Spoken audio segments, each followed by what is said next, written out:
نحمده ونصلي على رسوله الكريم اما بعد فاعوذ باللہ من الشیطان الرجیم بسم اللہ الرحمن الرحیم رب اشرح لي صدری ویسر لي امری واحلل عقدۃ من لسانی یفقہوا قولی۔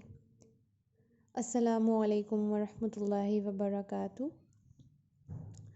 اس سے پہلے کہ ہم آج کے لیسن کا آغاز کریں، میں پچھلے لیسن کا ایک چھوٹا سا ریکیپ آپ کو دینا چاہوں گی۔ ہم نے پچھلے لیسنز میں بنی اسرائیل کے بارے میں جانا کہ کیسے وہ اللہ تعالیٰ سے کیا گیا عہد توڑتے تھے، کیسے انہوں نے نافرمانیوں پہ نافرمانیاں کیں اور کتنے عذاب بھی ان کے سامنے آئے، لیکن پھر بھی سارے نشانیوں کو دیکھنے کے بعد بھی وہ انکار ہی کرتے رہے، انہوں نے رجوع نہیں کیا۔ تو اللہ تعالیٰ ان کو اپنے احسانات کی یاد دہانی کرا رہا ہے، اور اس دن کی یاد دہانی کرا رہا ہے جس دن کوئی نفس کسی نفس کے کام نہیں آئے گی، اور صرف ان کے اعمال ہی ہوں گے جو ان کے ساتھ رہیں گے۔ ان کی پوزیشن آف اتھارٹی یا ان کے افیلیشنز کچھ بھی ان کے کام نہیں آئیں گے، اور صرف ان کے اعمال ہی ہیں جو ان کے کام آئیں گے۔ یوسف علیہ السلام کے زمانے میں اہل ایمان اور بنی اسرائیل یہ سب لوگ مصر میں سیٹل ہوئے تھے، تو ان پر ایک زوال آیا اور آل فرعون نے ان کو اپنا غلام بنایا۔ وہ اپنی سلطنت قائم کرنا چاہتا تھا، اور وہ بہت زیادہ ظالم بادشاہ تھا۔ تو بنی اسرائیل کی تعداد بڑھتی جا رہی تھی، تو فرعون نے ان سے مشقت والے کام لینے شروع کر دی، کیونکہ اسے یہ ڈر تھا کہ اگر ان کی تعداد بڑھی تو یہ میری سلطنت کو گرا دیں گے اور ایک کو کر دیں گے ان وے۔ تو انہیں ان لوگوں کو قتل کرنے لگا، ان کی تعداد جتنی ہو سکتی تھی وہ کم کرنے کی کوشش کرتا رہا۔ اونچی عمارتوں میں وہ جو بنواتے تھے اس میں مشقت والے کام ان لوگوں کو دیتے تھے تاکہ ان کی جان ہمیشہ ایک رسک پہ بنی رہے۔ تو بیسیکلی بنی اسرائیل کی خود کی کوئی سے یا کوئی بھی فریڈم نہیں تھی فرعون کے وقت۔ تو فرعون کو یہ خواب آیا تھا کہ ایک بچہ ایسا پیدا ہوگا جو میری حکومت کو ختم کر دے گا۔ تو اس لیے یہ جو ڈر اس کے اندر بیٹھ گیا تھا، اس لیے اس نے کیا کرا، جو بھی بیٹے پیدا ہوتے تھے اس دور میں ان سب کو ذبح کرنا شروع کر دیا۔ جو لڑکیاں تھیں ان کو اپنے پاس رکھ لیتے تھے، ان کو رہنے دیتے تھے، اپنے پاس رکھ لیتے تھے۔ تو اللہ تعالیٰ یاد دہانی کرا رہا ہے وَإِذْ نَجَّيْنَاكُم مِّنْ آلِ فِرْعَوْنَ يَسُومُونَكُمْ سُوءَ الْعَذَابِ يُذَبِّحُونَ أَبْنَاءَكُمْ۔ اللہ تعالیٰ بنی اسرائیل پر اپنے کیے گئے احسانات انہیں یاد کروا رہا ہے۔ وہ انہیں بتا رہا ہے کہ یہ سب تمہارے رب کی طرف سے تمہارے اوپر امتحان تھا، اور بہت بھاری امتحان تھا۔ وہ جو ضلالت اور رسوائی کے دن وہ لوگ کاٹ رہے تھے، ان کی نسلیں ختم ہو رہی تھیں، تو اللہ تعالیٰ نے ان کو اس آزمائش سے نجات دی تھی۔ اس کا ذکر آگے آئے گا، لیکن اللہ تعالیٰ نے انہیں اس ضلالت کی زندگی سے نجات دی تھی۔ تو یہ جو ان کے اوپر ایک آزمائش آئی تھی، یہ اس میں ایک طریقے سے فیل ہوتے دکھ رہے تھے۔ تو آزمائش اگر ہم اپنے لائف میں بھی اس کا ایک ریلیٹیبلٹی دیکھیں کہ جو بھی آزمائشیں آتی ہیں، چاہے وہ چھوٹی ہوں یا بڑی ہوں، ہم اکثر کہتے ہیں کہ یہ ہمارے دشمن کی سازش ہے، اور اس وقت ہم اس کو بالکل بھی سیریسلی نہیں لیتے ہیں، لیکن آزمائش چاہے چھوٹی ہو چاہے بڑی ہو، یہ بنا اللہ تعالیٰ کے اذن کے نہیں آ سکتی۔ تو اللہ تعالیٰ کا اذن ہے اس چیز میں، یہ ایک آزمائش ہے ہم سب کے لیے۔ تو یہ جو مشقتیں اور یہ جو امتحان ہیں یہ ضروری بھی ہیں، ورنہ سب لوگ سست ہو جائیں گے۔ کیونکہ جب کوئی بھی مشقت آتی ہے تو اللہ تعالیٰ کو بندہ زیادہ سے زیادہ یاد کرتا ہے۔ تو یہ بھی آزمائش کے لیے اللہ تعالیٰ بندوں کو اپنے چنتا ہے، اور ایک طریقہ ہے کہ سوئے ہوئے کو جگانے کے لیے، کہ اللہ تعالیٰ کو بھول نہ جائیں۔ یہ جو ظلم و ستم بنی اسرائیل کے اوپر ڈھائے جا رہے تھے، تو اس کے بعد اللہ تعالیٰ نے موسیٰ علیہ السلام کو بھیجا فرعون اور آل فرعون کے چنگل سے ان کو نجات دینے کے لیے۔ تو موسیٰ علیہ السلام کو یہ وحی آئی کہ سب لوگوں کو لے کے وہ لوگ فلسطین جو آج پیلسٹین ہے اس کی طرف لے جایا جائے، اور وہاں پر جب وہ اس طرف جا رہے تھے تو وہاں پر ایک دریا تھا۔ تو جیسے جیسے موسیٰ علیہ السلام بنی اسرائیل کو لے کر آگے پہنچتے جا رہے تھے، جب وہ بیچ میں تھے تو پھر کیا کیا، آل فرعون نے بھی ان کا پیچھا کرنا شروع کر دیا۔ تو وہاں پر کیونکہ ایک دریا تھا سامنے، تو سب بہت زیادہ گھبرا گئے کہ ہم آگے جا نہیں سکتے کیونکہ اتنا بڑا گہرا دریا ہے اور پیچھے آل فرعون ہے اور اس کے پیچھے بھی ہم نہیں جا سکتے، تو بیچ میں اٹک گئے۔ تو سارے بہت کشمکش میں تھے۔ اللہ تعالیٰ کا موسیٰ علیہ السلام کو حکم ہوا کہ اپنی عصا یعنی کہ اپنی ایک سٹاف کو لے کر دریا پر مارو۔ تو جیسے ہی پانی پر انہوں نے اپنی لاٹھی کو مارا تو پانی بالکل دو حصوں میں بٹ گیا۔ آپ امیجن کریے اتنا بڑا سا جو اوشن ہے وہ بالکل کلیئرلی ڈیمارکیٹڈ طریقے سے وہ دو حصوں میں بٹ گیا۔ آپ نے روڈز میں جاتے ہوئے دیکھا ہوگا ایک بائیفرکیشن سی ہوتی ہے جو کتنی کلیئرلی ڈیفائنڈ ہوتی ہے، اسی طریقے سے وہ جو سمندر تھا وہ بھی دو حصوں میں بٹ گیا اور ایک بیچ میں ایک راستہ ہو گیا ان کے نکل جانے کے لیے۔ وَإِذْ فَرَقْنَا بِكُمُ الْبَحْرَ فَأَنْجَيْنَاكُمْ وَأَغْرَقْنَا، تو وہ سمندر بیچ میں سے پھٹ گیا، اور جب ان لوگوں نے یہ دیکھا کہ بیچ میں سے ایک راستہ ہے نکلنے کا تو آل فرعون نے بھی پیچھے آنا شروع کر دیا۔ لیکن کیا ہوا، جیسے ہی وہ لوگ سمندر کے بیچ میں آئے، اس راستے میں آئے، اللہ تعالیٰ کا حکم ہوا کہ پانی مل گیا اور اسی میں آل فرعون پوری طریقے سے غرق ہو گیا۔ تو جو بنی اسرائیل کے لیے ایک مدد کا باعث بنا، ان کی زندگی کا ایک اچھی زندگی کا باعث بنا، وہیں آل فرعون کے لیے وہی چیز ہلاکت کا ذریعہ بن گئی۔ وہ اور فرعون کو انہی دریاؤں میں ڈبا دیا جن پر اسے فخر تھا پہلے۔ تو ہمیں یہ چیز ایک پتہ چلتی ہے یہاں پر کہ ہمیں کسی بھی چیز میں ناز نہیں کرنا چاہیے، کسی بھی چیز کو فار گرانٹیڈ نہیں لینا چاہیے، کیونکہ کوئی شورٹی نہیں ہے کہ کون سی ایسی چیز ہے جو ہماری ہلاکت کا باعث بن جائے گی، ہلاکت کا ہمارا ایک ذریعہ بن جائے گی۔ ہمیں نہیں پتہ کون سی چیز ہمیں نفع دے گی اور کون سی چیز نقصان دے گی۔ تو کسی بھی چیز پر ناز یا کسی بھی چیز سے اپنی بہت زیادہ اٹیچمنٹ نہیں کرنی چاہیے۔ تو اس طریقے سے اللہ تعالیٰ نے آل فرعون کے چنگل سے بنی اسرائیل کو بچا لیا اور ان کو غرق کر لیا۔ تو آپ یہ دیکھیے کہ جیسے جو ایک دریا تھا، جو ہم نے ابھی قصہ جانا کہ اتنا بڑا دریا تھا اور اس کو کیسے وہ دو پارٹس میں ڈیوائیڈ ہو گیا، ایک امپاسبل سی چیز ہے، لیکن اللہ تعالیٰ کے لیے کوئی بھی چیز ناممکن نہیں ہے، ہر چیز پر قادر ہے وہ۔ تو کہ کوئی بھی ہمارے اوپر مصیبت آتی ہے اس کو صرف دور اللہ ہی کر سکتا ہے، تو اسی سے ہی رجوع کرنے کی ضرورت ہے۔ موسیٰ علیہ السلام نے بھی اللہ تعالیٰ سے ہی دعا کری اور انہی کی طرف سے مدد آئی۔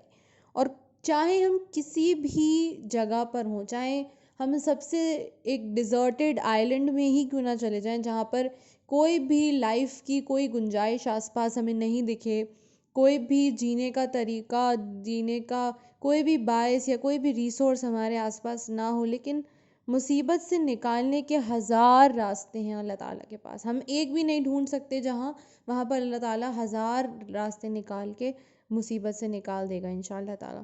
کیونکہ جو انسان بھی اللہ کی طرف ایک قدم بڑھاتا ہے تو اللہ تعالیٰ اس کی غیب سے مدد کرتا ہے اور اس کا راستہ بہت زیادہ آسان کر دیتا ہے۔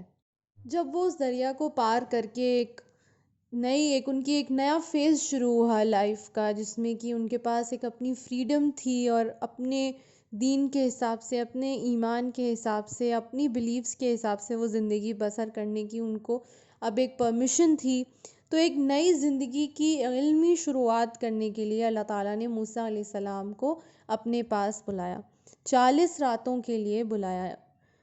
آگے آیت میں آتا ہے وَإِذْ وَعَدْنَا مُوسَىٰ 40 یہ لفظ جو ہے یہ 4 کے لیے آتا ہے، تو 40 راتوں کے لیے اللہ تعالیٰ نے اپنے پاس بلایا۔ پہلے 30 راتیں تھیں اور اس کے بعد پھر ایکسٹینڈ ہو کے وہ 40 راتیں ہو گئی۔ اور کہاں بلایا؟ کوہ طور پہ، اور بالکل اکیلے تنہا ان کو کوہ طور پہ بلایا۔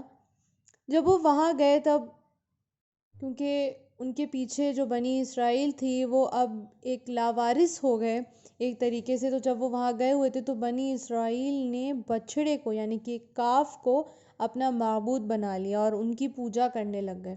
تو اللہ تعالیٰ کے حق میں کمی کی اور شرک کیا اللہ تعالیٰ کے ساتھ، جو شرک سب سے بڑا گناہ ہے اس میں وہ مبتلا ہو گئے۔ اللہ تعالیٰ نے اپنے پاس ہدایت دینے کے لیے بلایا تھا، ایک علمی شروعات کے لیے تورات دینے کے لیے بلایا تھا، ایک کتاب دینے کے لیے، ہدایت دینے کے لیے بلایا تھا، لیکن ان کے پیچھے جو ان کی قوم تھی وہ شرک میں مبتلا ہو گئی۔ اللہ تعالیٰ تو ان کی ہدایت کا ذریعہ بنا رہا تھا اور وہ اللہ تعالیٰ کو ہی بھول کر دوسرے جو بچھڑا ہے اس کو معبود سمجھ بیٹھی۔ وَأَنْتُمْ ظَالِمُونَ، قرآن میں آتا ہے وَأَنْتُمْ ظَالِمُونَ، اسی آیت میں آتا ہے کہ انہوں نے اپنے آپ پر ہی ظلم کیا ہے۔ موسیٰ علیہ السلام نے جب وہ واپس آئے تو انہوں نے اپنی قوم سے کہا کہ اے قوم، تم نے اپنی خود کی جان پر ہی ظلم کیا ہے، کیونکہ موسیٰ علیہ السلام کتاب لے کے آئے تھے۔ وہ کتاب جو تھی وہ فرقان تھی، جیسے قرآن بھی فرقان ہے، جو صحیح اور غلط کے بیچ میں فرق کرتا ہے، حق اور باطل کے بیچ میں فرق کرتا ہے، اور وہ اپنے ساتھ معجزات بھی لائے تھے۔ تو ان ساری چیزوں کے باوجود انہوں نے یہ دیکھا کہ سب لوگ جو تھے، جو ان کی پوری قوم تھی، وہ ایسے شرک میں مبتلا ہو گئی، اور یہ انہوں نے اپنے آپ پر ہی اپنے آپ پر ہی ایک ظلم کیا، کیونکہ قرآن میں آتا ہے کہ شرک سب سے بڑا ظلم ہے اور شرک کی معافی نہیں ہے۔ لیکن اللہ تعالیٰ نے پھر بھی ان کو ایک موقع دیا۔ اللہ تعالیٰ یاد دہانی کرا رہا ہے کہ کیسے وہ نافرمانیوں پہ نافرمانیاں کرتے گئے اور اللہ تعالیٰ ان کو معاف کرتا گیا۔ شرک جیسا بڑا گناہ کے لیے بھی اللہ تعالیٰ نے ان کو ایک دوسرا راستہ دیا، ایک سیکنڈ چوائس دی، اپنی ایک چانس دیا اپنی غلطی کو سدھارنے کا۔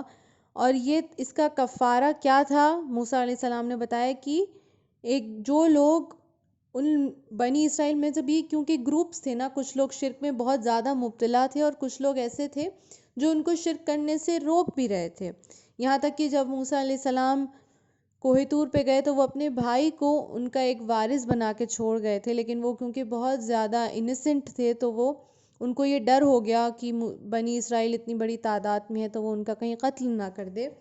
خیر یہ بات بعد میں آئے گی قرآن پاک میں، لیکن پھر موسیٰ علیہ السلام نے انہیں ڈرایا کہ یہ ایک بہت بڑا گناہ ہو گیا ہے ان سے اور اس کا کفارہ دینا پڑے گا۔ اس کے لیے جو لوگ شرک میں مبتلا تھے ان کو قتل کیا جائے گا، اور کون قتل کرے گا؟ ان کے قریبی لوگ، ان کے خود کے ریلیٹیوز۔ فَاقْتُلُوا أَنفُسَكُمْ، اپنے ریلیٹیوز ہی ان کو قتل کریں گے جن لوگوں نے شرک کیا۔ موسیٰ علیہ السلام نے اللہ تعالیٰ سے فریاد کی کہ یا رب میری قوم اس طریقے سے تو ختم ہو جائے گی، تو اللہ تعالیٰ نے پھر اپنا فرمان واپس لے لیا اور پھر ان کی توبہ قبول ہوئی۔ جتنے سارے لوگ جو مارے گئے، جن کا قتل کیا گیا، اس کے بعد توبہ قبول کی۔ یہ اللہ تعالیٰ کی رحمت ہے کہ اللہ تعالیٰ بہت زیادہ تواب الرحیم ہے، اس نے توبہ قبول کر لی، بار بار توبہ قبول کرنے والا ہے۔ تو ہم بھی یہ چیز اپنے اوپر بھی لاگو کریں کہ دیکھیے توبہ ایک ایسی چیز ہے، وہ تب تک قبول ہوتی رہتی ہے جب تک انسان کو موت کا فرشتہ نظر نہ آ جائے۔ تب تک اگر اس نے سچے دل سے توبہ کر لی تو اس کے بعد اللہ تعالیٰ اس کی ایک نئی زندگی، ایک فریش اس کی لائف شروع ہو جاتی ہے، پیچھے کے گناہ اللہ تعالیٰ اپنے فضل سے معاف کر دیتا ہے۔ لیکن ایک بار موت کی گھڑی آ گئی، کیونکہ فرعون نے بھی کیا کیا تھا، اس نے بھی رجوع کیا تھا، اس نے بھی معافی مانگی تھی، لیکن کب؟ جب اس کی موت اس کے سامنے کھڑی تھی۔ اس وقت توبہ کرنے کا کوئی بھی فائدہ نہیں ہے، اور موت کا تو ایسا حال ہے کہ ہمیں پتہ نہیں کہ میں آپ سے جو بات کر رہی ہوں، مجھے نہیں معلوم کہ اگلے منٹ میں آپ سے بات کر پاؤں گی بھی یا نہیں، اس دنیا میں ہوں گی بھی یا نہیں۔ تو جس وقت بھی ہمیں لگے کہ ہمیں اندر کوئی بھی عیب ہے، کیونکہ ہر انسان کے اندر عیب ہے، تو ہمیشہ توبہ استغفار کرتا رہے اور یہ انتظار نہ کرے، کسی کو بھی گرانٹیڈ نہیں ہے، کوئی بھی شیورٹی لے کے نہیں آئے کہ ہم اتنے سال تک رہیں گے اور ابھی ہم عیش کر لیتے ہیں اور اس کے بعد پھر ہم اللہ تعالیٰ کی طرف رجوع کر لیں گے اور پھر توبہ کر لیں گے اپنے سارے گناہوں کی۔ بے شک اللہ تعالیٰ توبہ قبول کرنے والا ہے، لیکن جس کی بھی یہ سوچ ہے، جس کی بھی یہ مینٹیلٹی ہے کہ ابھی تو ہم ایٹرنٹی ہے، ہم تو رہنا ہی رہنا ہے، ابھی تو ہم نہیں کہیں بھی، ابھی تو ہمیں موت نہیں آنے والی، ابھی ہم عیش و آرام سے زندگی جی لیتے ہیں، تو ایسی کوئی بھی شیورٹی کسی کے پاس نہیں ہے۔ تو ہر وقت توبہ استغفار اور اللہ تعالیٰ سے ڈرتا رہے۔